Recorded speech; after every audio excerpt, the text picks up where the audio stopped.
Okay, it's Sunday, which means against my better judgment, it's time to go to Reddit and see what we can find in this hive of scum and villainy. First off, someone put a lot of effort into finding out the exact timing of blocking Earth Shatter, which, I mean, I don't know. I don't see the appeal in breaking it, or the benefit, really, of breaking it down to such minute parts, but hey, whatever helps you, I guess. Bridge was introduced because Tracer was too good at killing squishies without the entire team focusing on her, so why is it okay for Reaper to do the same with tanks? Just came out of a game where our team was focusing down the Reaper and consistently killing him, but in the meantime, their Hanzo, Zarya, Zen would melt us.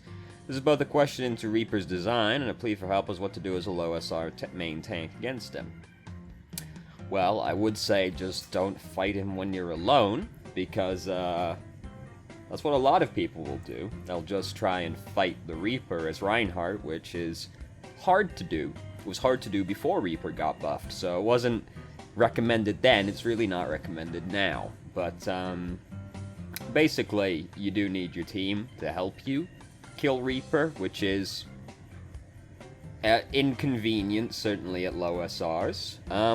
I think Reaper, what they've done with Reaper is interesting because of the results it's had, which is high SR has not budged a fucking inch in response to Reaper getting buffed. But in low SRs, Reaper is very strong because people can't figure out just to focus the Reaper when he runs into your whole team. So I think that's interesting how it didn't work at all. Because the idea, I'm almost certain, was Reaper is the tank buster of the game. Goats is allegedly a problem right now. So, which I still maintain it isn't really, outside of, like, organized play and very high SR. But regardless, I think they went, we've got to fix this goats issue. That's apparently happening. So what do? We'll buff the tank buster, and that'll logically solve the problem, because then the tanks will die. The problem is Reaper isn't actually a counter to goats. The people that are a counter to goats are Sombra, Ana, but she's also played with goats, so, it's like Sombra, Ana, and apparently Hammond's also really good. But if you buffed Sombra, the game would become very, very upsetting if you buffed Sombra too much. So, but I also just kind of don't think Blizzard is smart enough to figure out that's the actual counter to goats. I think they just went, yeah, we gotta solve this goats problem, so let's just buff Reaper, because he's the tank buster, and that'll solve the problem. But Reaper doesn't actually counter goats. So it's a little unfortunate, isn't it? It's a little unfortunate. More commonly seen run as like a variant of goats with the Reaper on the goats team, rather than as a counter to goats itself. So, that worked out really well, didn't it? I do genuinely just think that Blizzard doesn't have a fucking clue what they're doing in terms of game balance. But that's true of all Blizzard games. So, hey, what can you do, right? A simple guide to positioning. Too long, didn't read. Your position needs to be somewhere where you can get value in a team fight, but also be safe. A good position needs to be a balance of two factors, being safe away from the enemy damage and getting value in a team fight. For example, a very safe position is being in spawn. You are immune from enemy damage and infinite healing. However, this is obviously a bad position as you cannot damage the enemy team, build ult charge, or pressure the objective in any way. In contrast to this, being in the enemy's back line means that you get lots of value. You're very close to the enemy, so your shots will be easy to land, and you will be able to get loads of damage onto the enemy. Again, though this is a bad position, as the enemy will easily focus you down due to how easy you are to attack because you are right next to them and away from your team and or cover. And so the idea is, you find the happy middle ground between those 2 points. And what that really basically means is just like, play high ground, play around cover, play near your teammates. But it was it was presented in a unique way. So hey, there's that, right? How the hell do I climb out of plat? I see that. I know this is going to be a good one because it's just a paragraph with a title like that. Since it was in beta, recently I switched over to PC and this is my first season on here. I managed to have a career high of 2816 as a DPS flex. But I want to climb to Diamond before my second season. The problem, I believe, is that my teammates... Yeah, I know I shouldn't blame my teammates. But most my goddamn games I get into are people that can't listen, play their role, can't flex, and push. I do my job and get picks majority of the team fights, but lose because the team can't follow up, or someone is beating their damn meat. I have asked my friends on how I should deal with this, but the only reply I get is to carry harder. So tell me, is this the only way I can deal with teams like these? How the hell do you climb out? So yes, that's a very good post right there. Well, if you're getting picks in the majority of team fights, but you feel like your teammates can't follow up, perhaps it's time to wonder why they aren't following up. Perhaps you're getting the picks when your teammates are already dead, and the idea would be to do that while they're still alive, so that they can actually capitalize on it. You know, are you playing like Reaper and flinging yourself in bodily to ult and killing like 2 people, but your teammates were like 3 light years behind you, so it didn't actually amount to anything, because by the time they got there, it was all over. You know, stuff like that. But the whole point is that if you play consistently well, you will climb, because that's how statistics are. You know, we've gone over this one a few times before, but it comes up over and over again, so, you know. The idea is if you play consistently well, if you're never the problem, if we assume you are never the reason you lose the game, right? Then that means there are only 5 people on your team that can be responsible for losing the game, whereas there are 6 people on the enemy team that can be responsible for you losing the game. So, statistically, you have a higher chance of winning as long as you are not the problem. So, given a large enough sample size, you should climb over time if you play consistently well. That being the caveat, if you play consistently well. So, that's the idea. The thing is, though, people don't want to climb slow. They want to climb now. They want that instant gratification. And they see the pros and the streamers and they play and they go, oh, fucking, they zip right up the ranks. And then their experience doesn't match theirs and they wonder why. And the answer is because they're in like the top 1% of the player base and you probably aren't. So, more likely, you'll climb with like a 51% win ratio over a probably upsettingly long time. And that's how you play, like, competitive games, pretty much. But particularly team-based ones, where you have other things that can be the reason you lost, right? If you can't deal with the fact that your teammates are sometimes going to be the reason you lose the game, maybe find a single-player competitive game, because then there is no one who is responsible but you. Except that, you know, you can probably still find a few things to complain about.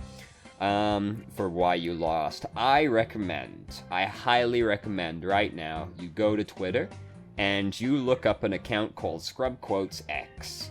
And that is a collection of people who were very, very salty about the fact they lost fighting games. And there are a lot of really nice ones out there. Hold on 1 second, let me go and find you a really good Smash Brothers thing. It shouldn't take too long. Hold on. It might take a while. Hold on. Alright, we got it. We found it. Let's get it a little bit more where you can actually fucking see it. So, we got the Smash Bros. Ultimate, an epic competitive Smash Bros. Ultimate tournament. Wow, that sounds great.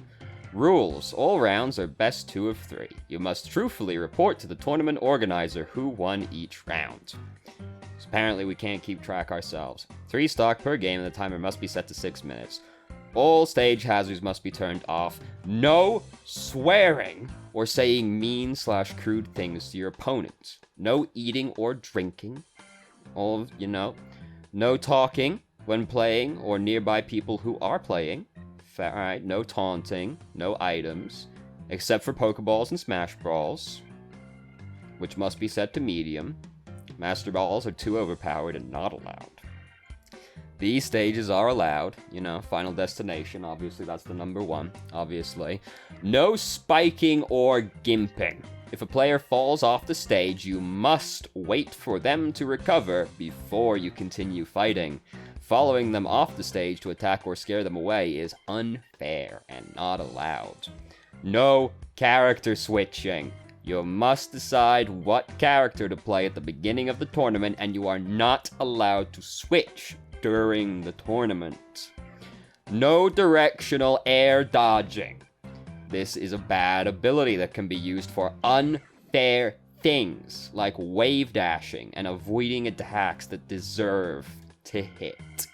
Since it's easy to do this without meaning to, there will be a 3-strike system.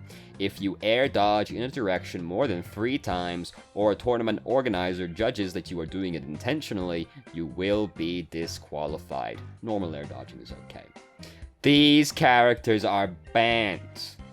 No Echo Fighters, because they can be confusing to opponents and don't add anything to the game. Bayonetta, because she is too good. Chrom, because he is so hard to unlock, so many players might not be used to playing as/against him. Mr. Game & Watch, because he is too hard to see and the randomness of his side Bs ruins the competitiveness. Duck Hunt. Right? This was the one that got me. Duck Hunt? Because he just spams and is not fun to play against. Sorry, Kyle. Pokemon Trainer, because you aren't allowed to switch characters, and playing 3 characters would be unfair. Also, it can be confusing with Pokeballs which Pokemon is your opponent. These moves are banned. All counterattacks, down B, because they are unfun and unfair. Snake side B, because it is impossible to avoid and unfair. Isabelle side B, because it's annoying and unfair. Shulk's B, because it changes his stats and basically makes him a different character, which counts as character switching and is not allowed. Greninja's side B, because it lets you teleport, which is way too good and be used to unfairly sneak up to/away from your opponent. All up B moves on stage, because up B moves are for recovery only, and using them to hit/avoid your opponent is not how they are supposed to be used. No spamming projectiles/smash attacks. Spamming is not fun and not competitive. You are only allowed to use 15 projectiles and 15 smash attacks in a single game. Using more will result in an immediate game loss. No complaining about the rules. This includes you, Kyle. The rules are here to make it a fun and fair competitive experience for everyone. If you don't like them, you don't have to enter, but good luck finding a tournament that doesn't use competitive rules. Yeah. So that's the kind of stuff you find over on Scrubquotes X, and that's just a really good one. I am particularly fond of that one. The part that really gets me is no Duck Hunt and no up Bs on the stage, because they're only for recovery. I like that one a lot. I'm a very big fan of that post. So anyway, we're here for Overwatch, right? So we did that one. Why does a tank buster character need to exist? Aren't tanks supposed to be hard to kill? Yes, tanks are supposed to be hard to kill, but you know what's not very fun? Playing against a team that's 3 to 4 tanks and 2 to 3 supports. Because that's just very annoying, isn't it? Are you a fan of playing as or against goats? Probably not, if you've ever actually seen goats, which you probably actually haven't seen much of yourself in games. But hey, you might have seen a couple. But it's not very enjoyable, is it? So tank buster characters need to exist because otherwise the game would revolve entirely around the tanks, because why wouldn't it? You would just... If there's nothing that can reliably kill the tanks, why would you ever pick anything other than the tanks and supports to keep the tanks alive? You wouldn't, would you? So it's one of those things that it needs to be there to keep the game in balance, basically, to stop the one playstyle from being overly dominant. They fucked it up still, as we covered earlier, but that's the idea. It's like, you know, why do we have... It's like saying kind of like, why have divers? You know, doesn't that just completely negate the point of snipers and things like that? Well, yeah, that's kind of the point, because otherwise if you couldn't get to the snipers, the only counter would be another sniper, which is kind of annoying also, isn't it? So... that's the idea. Yeah, tanks are meant to be hard to kill, but if there's nothing that can kill the tanks, you're just fucked. So, that's the point. Moira is so much more effective when she almost purely focuses on healing. Good luck having enough resources or building any ult charge if you only do that, but hey, you know, we're all entitled to our opinions, no matter how wrong they might be. How do I not get kicked from looking for groups? Oh, and right under that, what's wrong with looking for group? I have about 65 hours played. I was in gold, but solo queuing has brought me down to silver frequently. You all using the looking for group tool. I am kicked because I don't have much experience. How do I avoid this? Experience does not mean skill by any means. True, you know. Why does this job application want me to have like 5 years experience for an entry-level position? You know. It's all kind of fucked up, isn't it? So today, none of my Overwatch friends were online. These are going to get grouped together, because they're the same thing, basically. I found most of them through looking for group back when it was introduced. I thought I would do it again. 3 out of 3 games ended in toxicity, people throwing or accusing of throwing, even though the group title said no toxic, etc. So then I went solo queuing and had a much better experience by people just not communicating at all. When did it turn out to be like that? Why would toxic people even look for a group? Is it because of gold elo? And if so, what can I do as a support main to climb when I'm playing alone? So, we also saw this in the game we watched yesterday, which was Winston on Busan, where that was a looking for group game, and after the first round didn't go very well, people immediately started throwing blame around at each other. So, you know, that is in line with something we saw just yesterday. My theory as to why, because this is something I've heard pretty frequently since Looking for Group got introduced, which is that basically it's terrible and everyone's awful. But that's also Overwatch, but particularly with Looking for Group. My theory as to why that is because the people who are most likely to use the Looking for Group feature are also the ones that probably blame their team for their losses, right? Because that's the whole point, right? Well, I can't control these randoms that I just get grouped with, right? So I'll make my own group with blackjack and hookers, and I'll get to micromanage them, and they'll never do anything wrong because I'm here as the stalwart leader, you know. My theory is that it's largely people like that use Looking for Group. So as soon as, and because, you know, the people going to Looking for Group are thinking similar things. They're like, these randoms are just complete trash, so I'll go find a group in the Looking for Group, and then we'll be in like an organized setting, and then everything will be great. So you get these people that want to micromanage everybody and blame their own team, and then there are people that just blame their own team and are like, hey, if I'm in a team, things will be better, and then they find out, shit, people are still bad at the video game, shockingly enough. So then you've got, like, a high density of people who are assholes that blame their own teammates for all their losses, all grouping together. So basically they all result in a lot of shouting and complaining.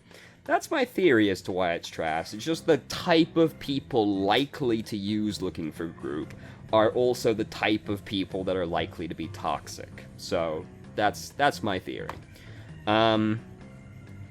It's also, like, Looking for Group is kind of pointless after a certain point anyway, because once you get, like, a high enough rank, people just kind of stop using Looking for Group anyway, because, you know, if you're, like, a Masters or, like, a mid-level Diamond player, like, looking for a group, you're gonna get nowhere, because, like, the people who play on a similar schedule to you in that SR range, you probably already know them anyway, so why make the group finder thing for it? Yeah, so I think looking for group was basically a failed experiment, because people are still assholes, and that doesn't change when you give them any kind of, like, group finder thing. People are still going to be assholes about it, right? And you can see this in, like, other games as well, where, like, I play this, I play an MMO, if you can believe it, Final Fantasy XIV, and in that, you know, you've got the queue for whatever you're trying to do at the time, and it just groups you with a bunch of people looking for the same instance, right? But then you've also got the party finder, where you go, and like looking for group, you make a listing for the thing you're trying to do, and like you set up like the party composition you want, blah blah blah blah blah, you know.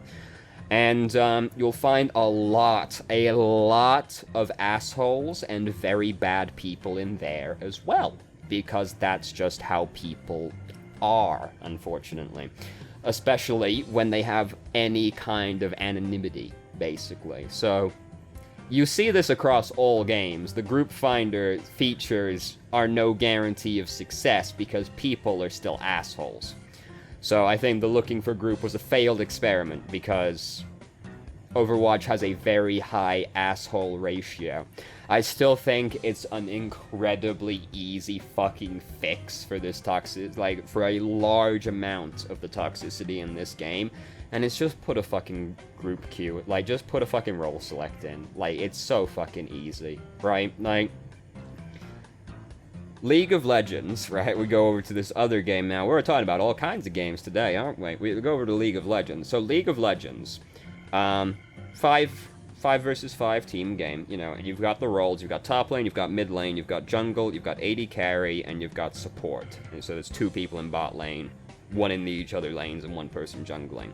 Now, for about 7 years, if you queued for a ranked game, there was no kind of role select feature at all. What happened was just 5 people load into hero select, and then they rush to type in where they want to go in the chat box as quickly as possible, right? So basically you would go into champ select and see mid or feed, and then that person's gonna lock in a mid laner, and if he doesn't get to go mid lane, he's just gonna feed the enemy team relentlessly, right? So, and then everybody else has to bend to him.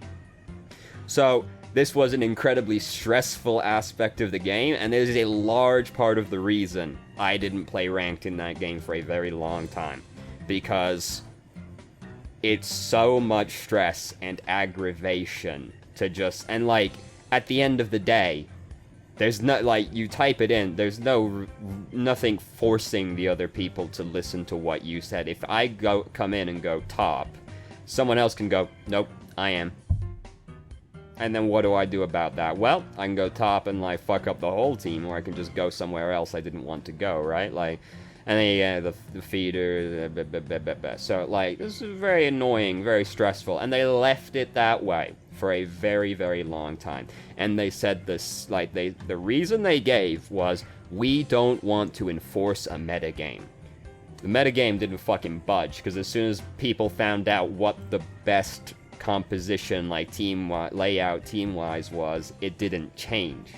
It never changed. It still hasn't changed. There's been like a week-long fluctuation at best with a few of these things, right? Like, we've moved around like heroes that are in certain roles. Like, there are a lot of AP mages that are supports now, but that's besides the point. But eventually, right, they did put in a role select, and the game dramatically became better right after that happened, because one of the biggest sources of stress, aggravation, and fighting got removed from the game. What you did was, right, fucking innovative technology right here, right? You go, alright, I'm gonna queue for this game, right? I pick my primary role, so I go top lane, and then I pick my secondary role, support. And then it goes and it tries to find me one of these roles, prioritizing my main one. And they have this other feature where, like, to sort of keep the queues relatively fast, if you haven't, like, played one of the less popular roles in, like, a few games, you can be auto-filled into that role, basically to fill a game that's kind of been waiting for that role for a while. But then once you've filled that one role, that one game, you're immune from being filled again for X amount of games after that point. And there's no guarantee you will get filled anyway. And overnight, basically, the game became dramatically less toxic. And League of Legends is known for having a really bad community, right? It's better than Overwatch is, and that's the sad part. Like, shockingly, once they removed this huge source of aggravation from the game, people were less asshole-ish to each other. Isn't that absolutely incredible? So, if we use League of Legends as the example, we got 5 more years to go, and then we'll get the role select. It's such an easy fix for so much of the toxicity in this game, and yet, you know, I don't want to enforce a metagame. Oh, geez, oh no, heavens me, that would be dreadful, wouldn't it? Even though you can definitely still, you can do that. You can say, this is how we want our game to be played, right? Like, you are allowed to do that. You made the game. You are allowed to go, this is how we want you to play the game, because this is how we designed the game to be played. You know, if I play a Hitman game, right, I'm strongly incentivized to play stealth, aren't I? I could theoretically just burst through the door with a shotgun, but that's not the way the game's meant to be played, is it? You are allowed to go, this is what we want you to do. And it's a lot easier to balance the game if you decide, this is what we want you to do, right? And you still leave some leeway in there, right? Like, if anything, I think Overwatch is a little too directed with how, like, their heroes are, because there isn't, like, a great variety of play styles for a lot of these heroes, right? So, I think that there's more room for, like, self-expression with these heroes, because if I play Reinhardt, I play Reinhardt exactly the same way as everybody else plays Reinhardt, right? Like, there aren't exactly a great many ways to play that boy. Not effective ways, anyway. So I think there could be a lot more room for self-expression that way, because Overwatch is very bad at giving you ways to express yourself in gameplay, outside of, like, cosmetics, basically. Because, like, a lot of other games do that a lot better. Like, I play MOBAs, I play fighting game now. Like, you've got a lot more ways to express yourself through your gameplay in games other than Overwatch. So I think the game, like, the heroes are a little too directed in how they're meant to be played. But I guess that's not necessarily a bad thing in and of itself either. It makes it a lot easier to balance the game if you just go, this is what we want you to do. But the point is, you know, you're allowed to go, we think 2-2-2 is like the standard team composition. Because it pretty much is, isn't it? The community's decided that, by and large, haven't they? And then you go, hey, you know, you don't have to do that, right? Like, don't do it like the looking for group thing where, like, you're locked in to whatever role you pick. Just like, you know, I put DPS, so, you know, and then you go, well, if you're not locked into doing whatever you're selected, why couldn't I just pick support and go DPS right afterwards for the faster queue, but then still play DPS? And yeah, people would almost certainly do that. And then you punish the people for doing that. That's the solution, right? Because League of Legends as well, like, there's technically nothing stopping me from going, I pick support and then picking a top laner, right? But they'll ban you for it, right? That's the thing. If you arrange to do it with your teammates, that's fine. But if I pick support, then just go, I'm a mid laner, right? They will punish me for that, right? Like, they'll do that. They've said, we'll punish you for doing this. And so it doesn't happen mostly. So that's what you do, right? You don't lock them in to whatever they picked, and then you leave room for teams to organize a different composition if they want, right? Like, if they want to go GOATs instead of 2-2-2, there's no reason they can't do that if they arrange to do it as a team. But you've removed so much, like, stress from the game, right? Because you see it all the time, people complaining about the insta-lock DPS players, right? Wouldn't that just be such an easy fix? So that was, man, we spent a long time on that one, didn't we? Legitimately, probably like 15 minutes. Sorry. I'm not one for being concise, you know. Why pro? Oh, Jesus Christ, never mind. Does anyone have any exercises for switching to a left-handed mouse? I'm right-handed, so no, I wouldn't. Need help with... Oh, gee, nope, don't take me to the page, please. Oh, no. Okay. So I've been playing the game since Season 13, and I am in Gold, and I find it incredibly hard to win team fights and use ults properly before getting into a comp game and find a group. Before getting into a comp game... find a group with people who have mics and we have good comms, positioning, and heals, but I can never seem to win a team fight, and I can never coordinate ultimates properly. What can I do to fix these? So I take it we found a group, and we don't know how to communicate with them properly, basically. I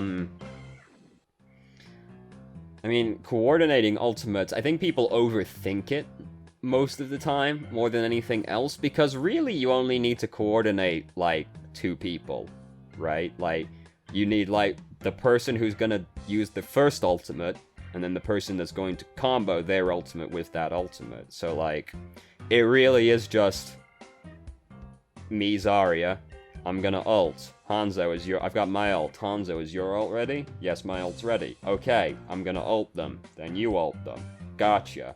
And that's it. That's all that needs to happen, right? Like, if they then don't do that, you know, like, they didn't do it. Like, you've coordinated the ultimates, it's just then whether or not the people will actually, like, wait or get a good ultimate, because the Zarya might just miss, right, and get one person, in which case Hanzo doesn't want to use Dragon Strike on that anymore, right? Like, that's the idea. I think people overthink it dramatically a lot of the time. Like, it really is just, like...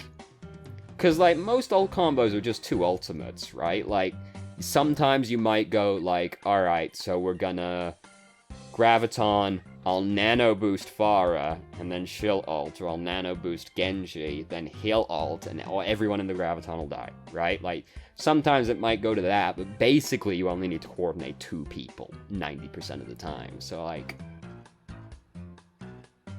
that's the idea, really. If we're, I'm looking at this and it says we have good comms, positioning, and heals, but I can never seem to win a team fight. So, like, if you have good comms, why can't you coordinate your ultimates? It has to be, like, an overthinking it kind of situation. Or people just not doing what was established is gonna happen, right? And outside of that, like, winning a team fight, you know, you call out targets, you know, so that people can focus down one person. This is particularly important with dive comps, where the idea is to jump on one person and kill them as quickly as possible.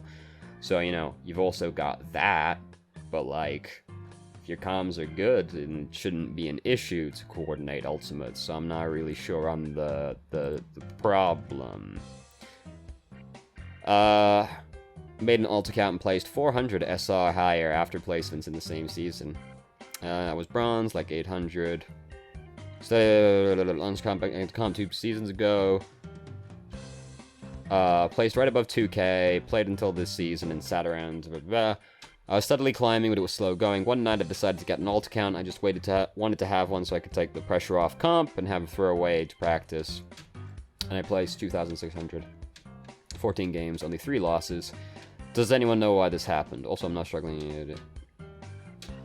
I've talked about this before. This is very common, where people will make a Smurf account and then go, my Smurf is higher than my main account. What the fuck happened? You're not taking it as seriously. There's also, like, if you were low ranked, there's the benefit that the new account will not have, whatever MMR you're currently at, right? So if you're in bronze, right, but you're actually a decent player, if you get an alt account, it doesn't have the previous history of being in bronze. So now, if your placements go okay, you've got a good likelihood of being placed, like, somewhere like silver gold-ish, rather than bronze. So, and if you go really well, you might get placed somewhere, some ways into gold.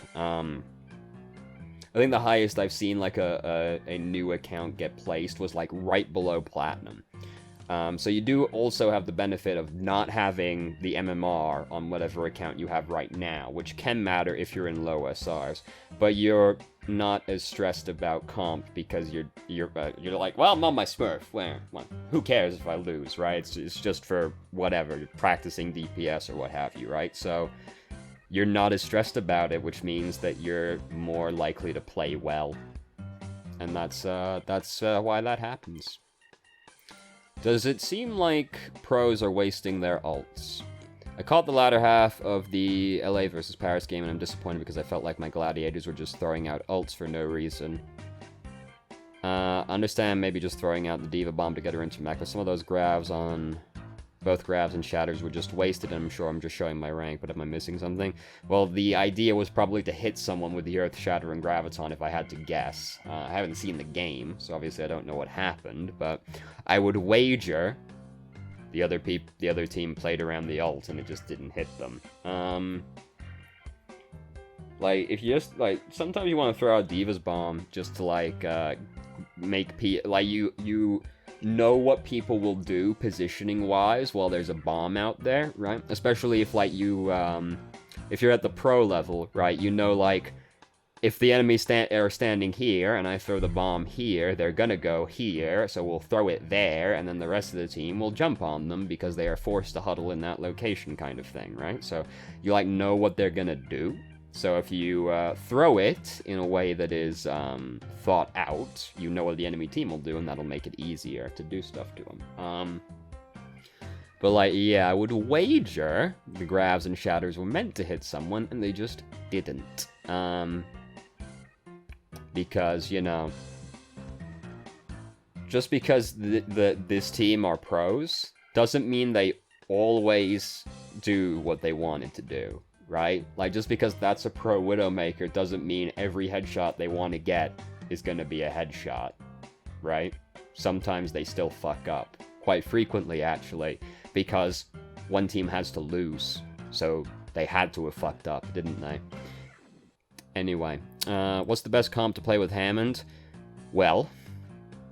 I am of the opinion that if you're going to play Hammond just in competitive, like solo queuing, you should play Hammond just as, like, an off-tank, and I think he works well with, both Reinhardt and Orisa.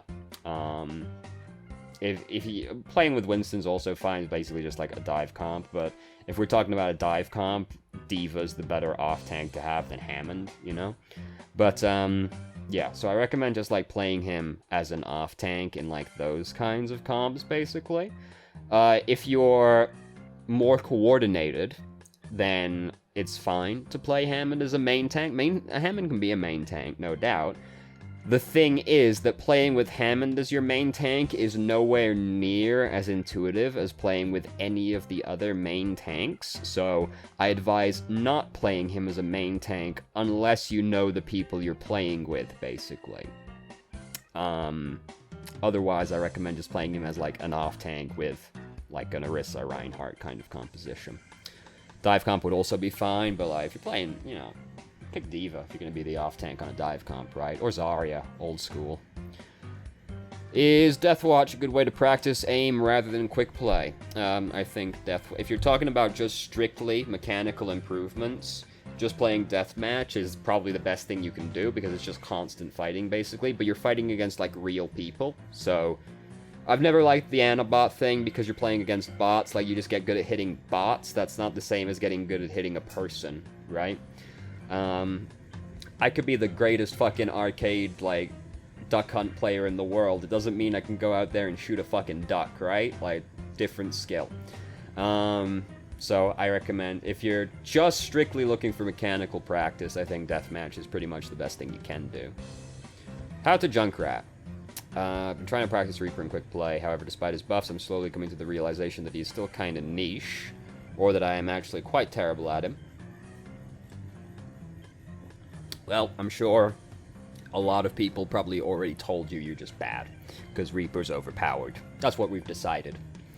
I really want to get back into why I decided to pick up Overwatch in the first place. Junkrat, when I was still on the fence, his lore and kit and design were what got me to finally pull the trigger and buy Overwatch. And I let someone tell me he isn't viable at all and had never touched him again. Don't let people do that to you, right? Like, if you want to play a hero, just play a hero. Like, if you like the character, play the character. Don't let people tell you, oh, you can't play him, he's not viable. Play who you want to play, you know? If you like that hero, play that hero. And that's true of all games. If you like that character, play that character. Doesn't fucking matter if that... Doesn't matter if they're, like, top tier, low tier. Just play them. Who gives a shit? It's outside of, like, the pro level of a game, every character is viable. And this, like, everything can work. And this is just blanketly true across all games, right? Like, you might have trouble with the character, like you'd have an easier time with the top tier characters, but if you want to play one of the low tier characters, play one of the low tier characters, it's fine. For an example, Tekken 7, it was 7, right? It was a Tekken game. I'm sure it was 7. There's a pro player, regularly gets like top 8 at these tournaments, which is, you know, that's the important thing as far as like fighting game tournaments go. You get to top 8. And he plays the Panda character. And the Panda, Kuma, I think is the character's name, is like on the bottom of all the tier lists, basically. Very low tier character. But this person, this pro player, mains Kuma and gets to top 8 reliably at these tournaments, playing against other pro players. He like won one of the tournaments. I know at least one tournament that he did win, despite playing like the bottom tier characters, right? Like, anything can work. It's just like the amount of effort you're willing to put into making it work. Like, if you want to play a character, play a character. Don't let it stop you. Anyway, I really want to start learning him, but I definitely could use some advice positioning how to use. So, the thing Junkrat's really good at is area denial, and he doesn't need like direct line of sight to what he's doing, right? Because he can do like geometry off walls and things like that. So the idea is basically you spam a lot of, like, if you're playing Junkrat, you're gonna get the gold damage medal a lot. Doesn't necessarily mean you'll get gold eliminations, but you'll get gold damage a lot as Junkrat. And the idea is just spam into the main choke point the enemy team is trying to go through, and make it as inhospitable for them as physically possible. Junkrat doesn't need to be very close to his targets, but the closer he is, the easier it is for him to kill them, because it's a lot easier to hit a grenade when you're right next to the person, you know? So, you can be really far away, but then, you know, I would recommend playing Junkrat, like, further back, at least while you're getting used to playing him, because you need to get used to, like, the physics on the bombs and everything, and, like, how to mine, like, use the concussive mine and all that, so you then need to get, like, a feel for the hero, at least, so I'd recommend playing, like, a little further back, but Junkrat's one of those heroes that has, like, a really high skill ceiling, actually. People can do some incredible shit with Junkrat. Like, I've seen some wild plays with Junkrat. So, like, you can play Junkrat really, really aggressively, and just, like, getting up in people's faces all the time. I've seen, like, some very assassin Junkrat players, right? Very stealthy assassin is Junkrat, right? So, there's, like, a lot of aggressive, cool stuff you can do with Junkrat, but you need to get a feel for, like, how he plays first, so I would recommend playing further back. Basically just as, like, a backline hero, while you get used to, like, the mechanics of, like, the big grenades and the mine and everything. And then, you know, start to experiment, you know, see once you feel like you've gotten comfortable with the character, just start seeing what you can do, you know, see, like, what kind of stuff you can get away with, basically. Junkrat, you know, I was talking about heroes not having a lot of ways to express themselves. I think Junkrat's one of the most expressive heroes in the game. Genji, I would also consider to be quite expressive in terms of gameplay, because those are some of the only heroes in the games where, like, 2 people can play those heroes very differently, and still be, like, equally viable, basically. So I recommend playing him further back. while you get used to them at least, and then just see, you know, what you can get away with and see what, like, you're comfortable doing, basically. And the idea is just spam a lot of damage into that choke point right there. Focus on breaking shields. Junkrat's really good at breaking shields, and making an area very unappealing to go through. You can use the trap, like, aggressively and try to, like, catch people with it as they move through choke points and things like that. Or you can use it if, like, you know they have a flanker or something like that, and you can throw it through the route near where you expect them to go, and then they'll either step on it or they'll break it. Either way, you'll know where they're coming that way now. So it just makes it harder for them to flank you. Or you can use it aggressively as well, but that's, like, the basic idea with Junkrat. He's a very easy to pick up and play hero, very low skill floor, very easy to just pick up and play, but you can get away with a lot of shit, and, like, there's a lot of stuff Junkrat can do once you get more comfortable playing as him. A few questions about my good friend Ryan. When should I go for a Fire Strike to build ult? I assume we mean ult here. All the time. Use Fire Strike as much as physically possible, and until you have your ultimate, then stop using Fire Strike. That's basically what Fire Strike is for, building ult charge. So, if you don't have your ultimate, you want to Fire Strike as much as you can, because you're trying to build ult charge. And, you know, you try to hit as many people with it. If they have, like, a D.Va looking straight at you, consider holding it until she isn't looking at you, because if D.Va just eats the Fire Strike, well, that didn't accomplish very much, did it?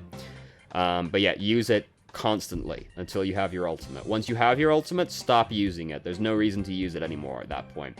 Unless you can kill someone with it. By all means, use the Fire Strike to kill someone. Don't go, oh, well, I could Fire Strike and kill this guy, but I'm at 100% ult charge already, right? So what's the point? Like, don't do that.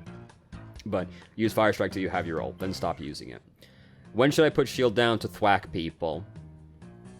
See, that's a more complicated answer than, so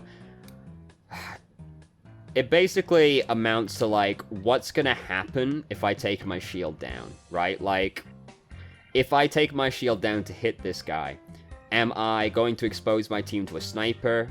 Does the enemy Reinhardt have his Earth Shatter? So if I take my shield down to hit this guy, what are the odds he uses Earth Shatter on me right then and hits my team, you know? So, like, if somebody's in range to hit them, think about, like, what's the worst thing that could happen if I take my shield down right now? And if the answer is just, well, me and the team will take, like, a little bit of damage, then, you know, you can take it down, like, swing, put the shield back up again, like, you know, you can hit the person, you know, you see it connect, put the shield back up again, and you can basically just keep doing that, like, one swing, put the shield up, one swing, put the shield up, and then, you know, you're kind of doing both things, and, like, whoever was in range will hopefully leave before too long, so you can kind of, like, mitigate it like that. So if it's just, like, a little bit of damage will come in, alright, you can take it down and hit the guy.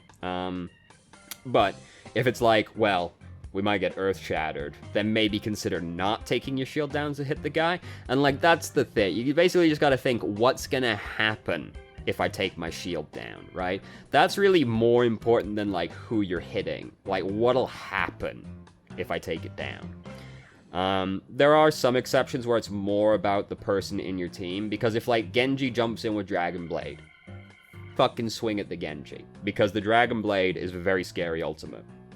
And, like, it's still your job to block Earth Shatter. So if you think you're taking your shield down to hit the Genji is going to result in an Earth Shatter happening, you know, you gotta weigh exactly what's going to happen, right? Like, you gotta weigh the pros and cons of the situation, basically. Or, like, you can try and bait out the Earth Shatter from the enemy Reinhardt real quickly, like, take it down and make it look like you're gonna go hit the Genji, and then you turn around and block the Earth Shatter, because he's like, oh, he's turned around, perfect, and then you're like, oh, psych, that was the goal all along. And then you can just take the shield down and swing at Genji freely, you know. It's one of those things where, like, if you turn to look at the Genji using Dragon Blade, if he's got Earth Shatter, that's when he's gonna use it, so you can just bait it quickly, then go hit Genji.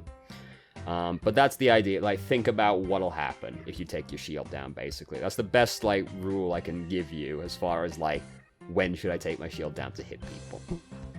How should Shatter be used? In the middle of a team fight or to engage a fight? Predominantly is used to engage a team fight, but can be used in the middle of a team fight as well. I would say look to use it to engage. But if an engagement happens, you know, that doesn't mean, like, I can't use my Earth Shatter. You still can. But it is mostly used as an engage. And the reason for that is that a lot of playing Reinhardt is outplaying the other Reinhardt. Because basically the whole Reinhardt versus Reinhardt matchup revolves around trying to get your Earth Shatter past the enemy Reinhardt. So, like, the easiest way to do that is just, like, look at what the enemy Reinhardt does, basically, and try to observe how he plays. So, like, if you look at the Reinhardt and you notice that he fire strikes a lot, you can just, like, wait for him to fire strike and then think, alright, so in, like, 6-7 seconds, he's probably going to try and fire strike again. So I'm ready for it, I'm waiting for it, and as soon as I see him start using fire strike, I ult right there. You can't hesitate, you gotta do it, you gotta just do it. You gotta believe in yourself when you do this, right? You just think, when he fire strikes, I'm going to ult him and his team. And then you do it. You gotta believe. Because if you hesitate, you don't do it. You gotta do it. And then, but there's other ways as well. Does he seem like he's really eager to charge people? In which case you can wait for him to start charging and then do it. If he plays really aggressively and goes up and starts swinging a lot, you know, you can wait for him to, as soon as you see him, like, come up and start committing to a swing, you can try and Earth Shatter him then. Careful with that one, though, because he might be trying to bait you as well, because the easiest way to bait Earth Shatter from the other person is, like, go up, start swinging, and then just put your shield up again immediately, because once they see the swing start, they might go, so you can just go, and over again, and see if it baits him out of him. So be careful with that one. But, like, that's bait, or, like, sometimes you can just, like, literally just walk right past the guy and Earth Shatter his team. Because he just, if he plays really passively, he just basically just only holds his shield up, then, like, he's the kind of Reinhardt that's least likely to, like, start swinging at you when you run up to him. So you can sometimes just, like, run right past him and go, I hit your team. But, like, basically you try to use it to engage, but you can use it in the middle of a team fight as well. But it's mostly used to engage team fights. Switching from hit scan to projectiles. I'm a hit scan player. I'm leaving and moving on to projectiles. I'm playing mostly Genji with Hanzo combined and Hog. My question is, how long does it take to get to use projectiles? Depends on you, doesn't it, dude? Like, you know, depends on how quickly you pick things up, basically. After I've reached my skill limit in this game, as a hit scan player that is, or do I have more room for improvements? This is a different mechanic, travel time, guessing positions and such. I mean, it's like, whichever way I answer this, someone will get upset, basically. I think that hit scan is, hit scan's the harder category of hero to play, because there's basically less leniency in terms of hit scan, because it is just like, this pixel range will hit you, and if it doesn't hit you, it doesn't hit you, right? Whereas if I'm playing Junkrat, grenades have a pretty big area, you know? Also, projectiles are just always bigger than hit scan projectiles, you know?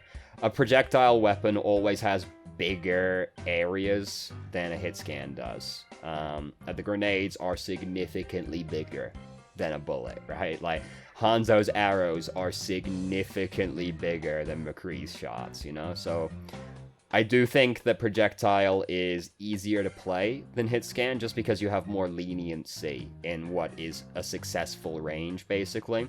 But that being said, projectiles can do a lot of cool stuff that hit scan heroes can't do as easily, because, like, Junkrat can hit you when you're behind cover, and Anna McCree, they can't do that. So, you know, Pharah as well, you can do that, as you can hit people behind cover. So, you know, they've got like a bigger range of stuff they can do, but they're broadly easier to play, in my opinion. So, I don't really know what the point of the question is, but I think, like, you know, hit scan's a lot harder to play. So, because you gotta click the man. If you don't click on that head real good, you didn't do shit.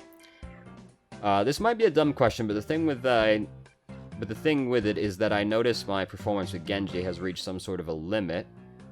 My weapon accuracy is standing on 27-ish and 13 crit. If that matters...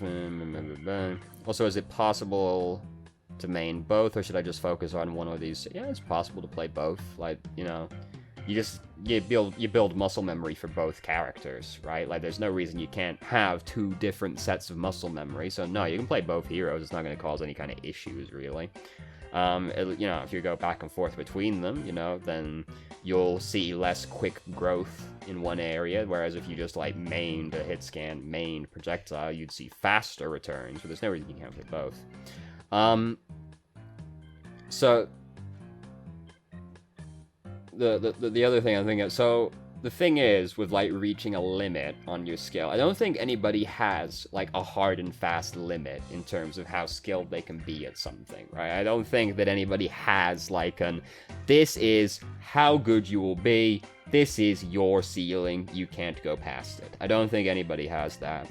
But you will plateau at points, and at that point it will become difficult to push past that point, right?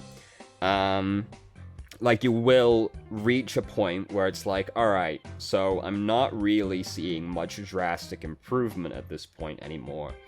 Because you've sort of hit the point, like, the peak of your current skill, pretty much. And there's no reason you can't get past that, it's just very hard to do so, and often takes a lot of effort and time to do so. Because then, once you're like, well, I'm not really seeing any big returns on, like, my rank or anything, I don't feel like my stats are improving or anything like that, at that point you need to actually, like, put a lot of effort into figuring out why it isn't you're not improving exactly. So that'll be things like, you know, thinking really critically about your gameplay, like watching your own gameplay back, things like watching what other people do to try and, like, take inspiration from them, that kind of thing. So, yeah, and, like, the thing is with aim is that, like,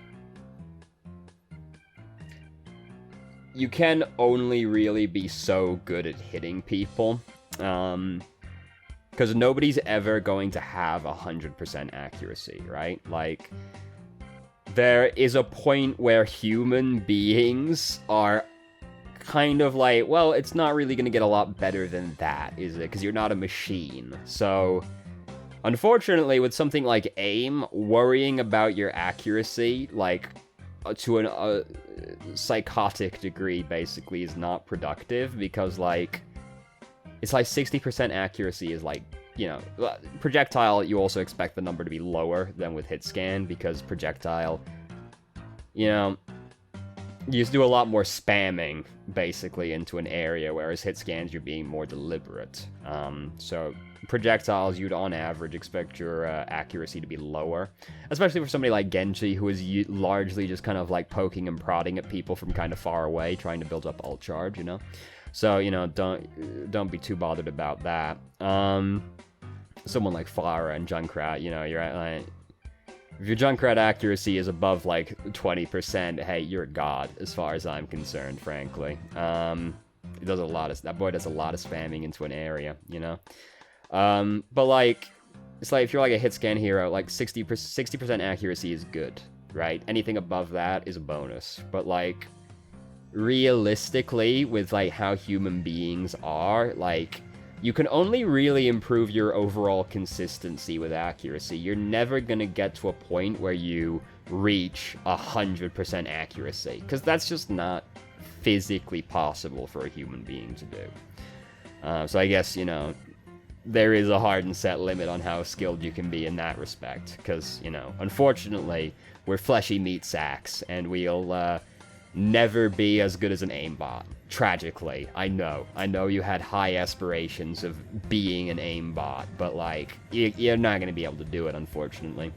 That won't stop some people from saying you're using one, though, so that'll feel nice. But, like, don't fret about your accuracy that much, especially in a game like Overwatch, where, like, what is a good and a bad accuracy varies from game to game. Because if you're playing against goats, then, like, having a really high accuracy is not as impressive suddenly, because there's a lot of tanks on the enemy team, a lot of very easy-to-hit characters.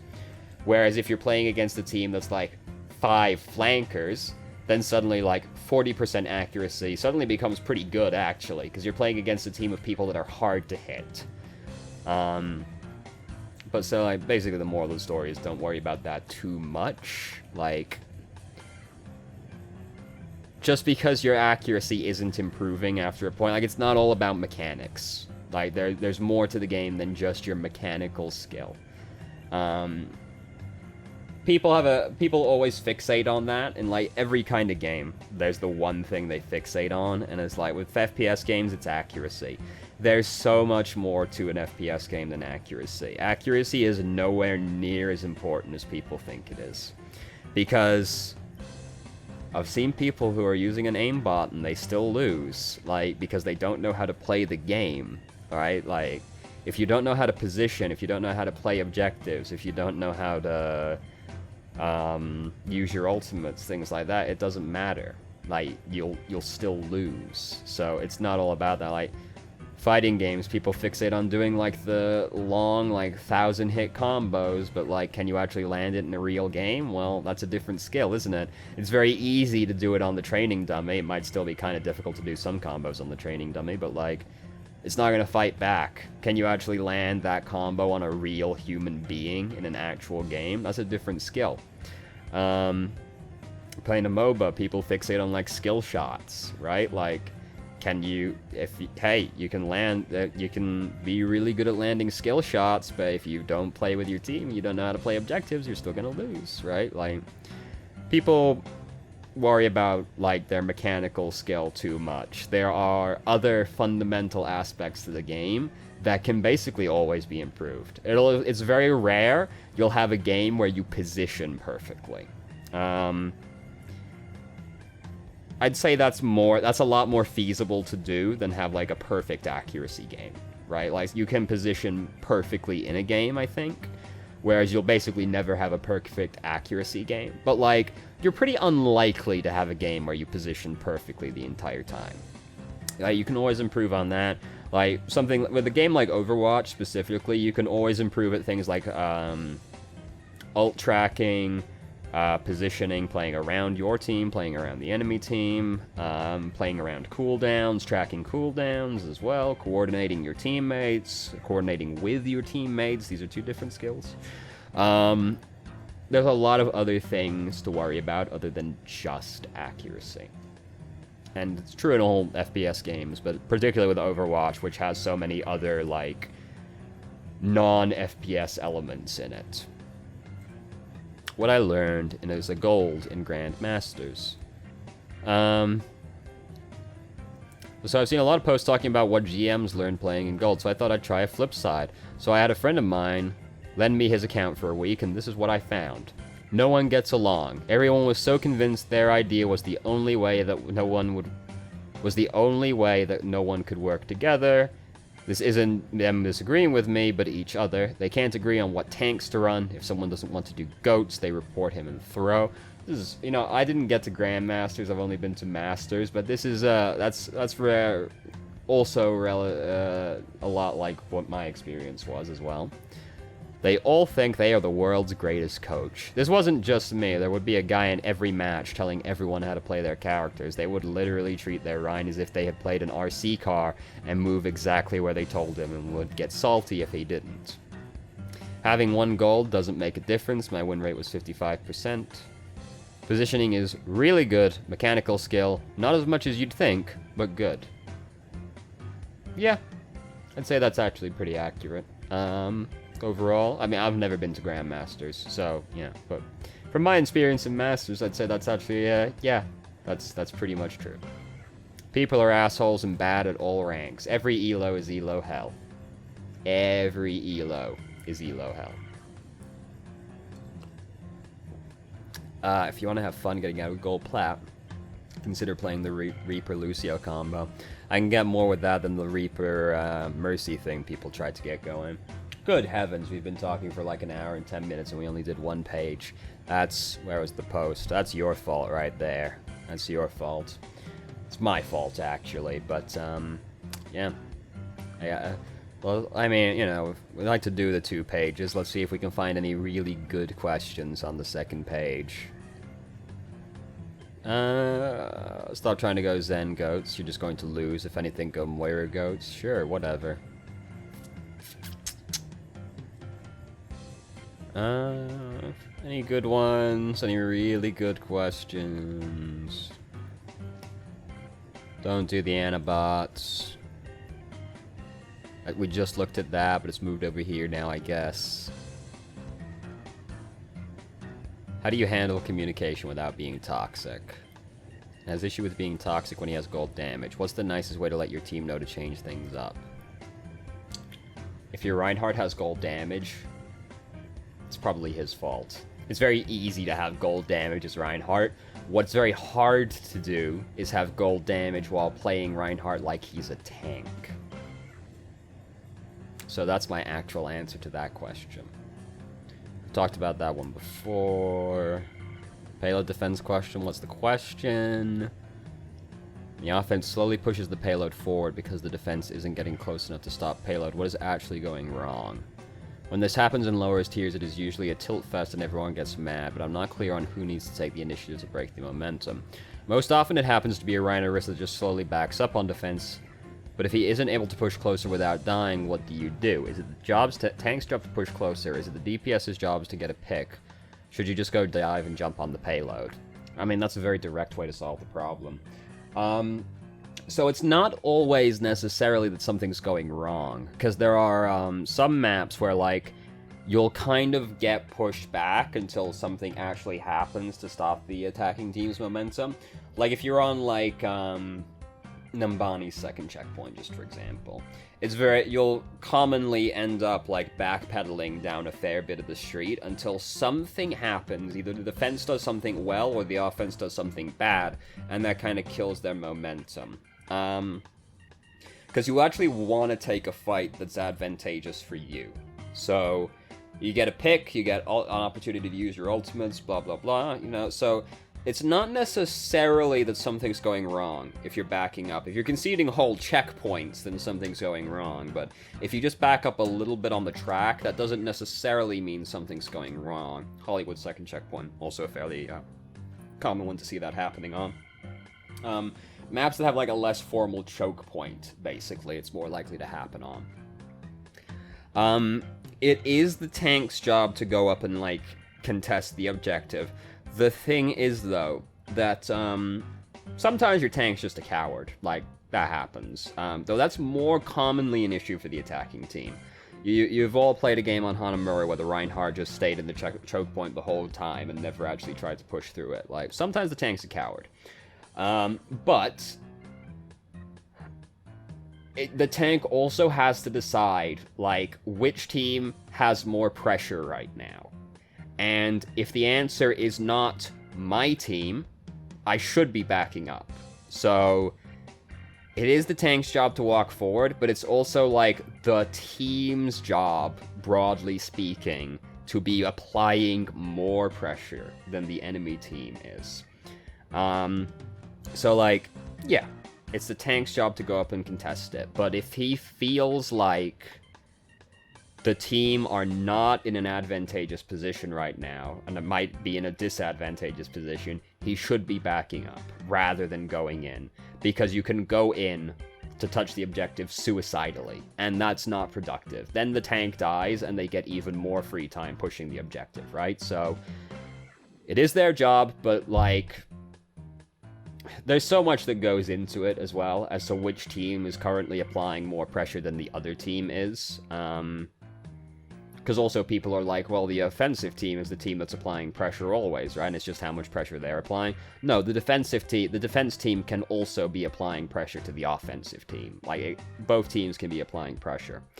It's just how much pressure they're applying. So, like, there's a lot that goes into that, but it is a team-wide issue if the tank feels like that they're just never, like, in an advantageous position. Like, they feel like if they pick a fight right now, they're gonna lose the fight. They shouldn't do it. And that means something's going wrong somewhere on the team. And it might still be the tank's fault that that's happening, but it could also be anybody else. It could be that the DPS on the back foot. They're just not, like, managing to find any opportunities to do damage. They're not breaking the barrier, what have you.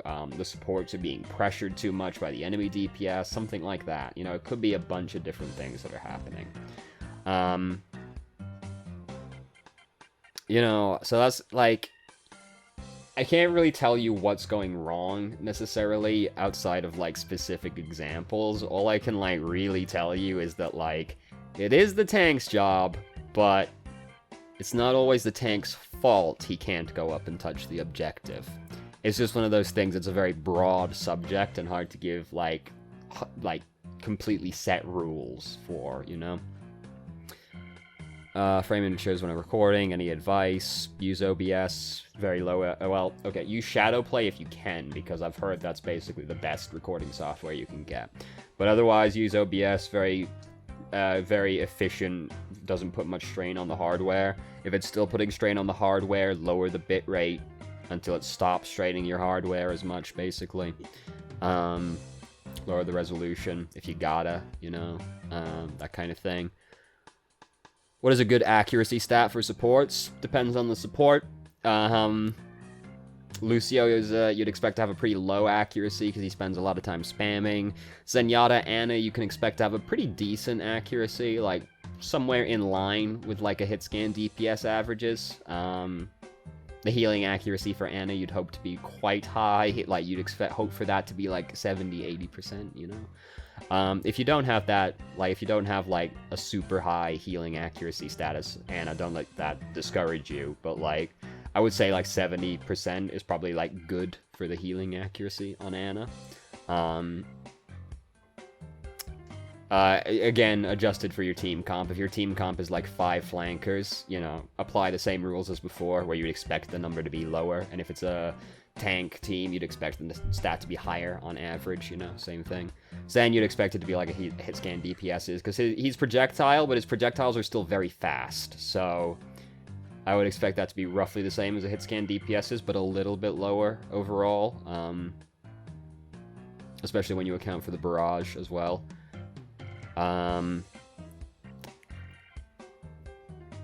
Moira cheats. Like, we're not going to worry about that one. Any videos similar to Shoe 4 tutorials? Not that I know of. Nope. Alright, so that's where we're going to call it good right there. Alright, we talked a lot about one thing, basically, so hey. It's who I am. It's who I am. I'm not good at making concise points. So thank you very much for watching if you did. If you have any questions, feel free to ask. I'm more than happy to answer. If you haven't already, you can join our Discord and ask questions more directly and have a conversation about them, or just shitpost with us. If for some reason you enjoyed this video and managed to make it all this way through, please like the video and subscribe for more content of middling quality in the future, and I hope you found the video helpful.